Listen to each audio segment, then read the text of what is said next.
مطاف خالی ہے مگر حرم کی فضاؤں طواف جاری ہے. یہ ایسے منظر ہیں کہ اس پر سبحان اللہ کہنے کو دل چاہتا ہے. خانہ کعبہ کے اطراف پرندوں کا طواف یہ روح پرور مناظر ہیں.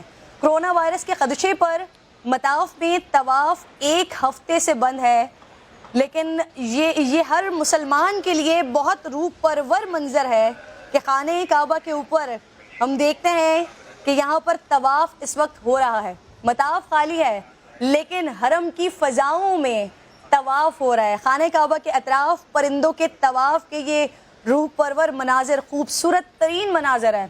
کرونا وائرس کے خدشے پر مطاف میں طواف ایک ہفتے سے بند ہے اور ہم لوگوں کے اس پر تاثرات دیکھتے ہیں. کچھ افسوس کا اظہار کرتے ہیں، کچھ یہ کہتے ہیں کہ شاید اللہ رب العزت ہم سے ناراض ہو گیا ہے، اس وجہ سے اپنے قریب آنے نہیں دے رہا ہے، طواف کرنے نہیں دے رہا ہے. لیکن یہ آپ دیکھیے، یہ آسمان پر اللہ رب العزت کی ثنا خوانی ہو رہی ہے، اللہ رب العزت کے حرم کا طواف ہو رہا ہے. بہت خوبصورت منظر اس وقت آنکھوں کو دیکھنے کو مل رہا ہے جو بہت ہی زیادہ بھا رہا ہے، بہت خوبصورت لگ رہا ہے کہ یہ دنیا، یہ چرند پرند اللہ رب العزت کی ثنا خوانی کے لیے بنائے گئے ہیں، اور اگر زمین پر انسان نہ کر پائیں تو آسمان پر یہ پرندے موجود ہیں جو حرم کا طواف کر رہے ہیں.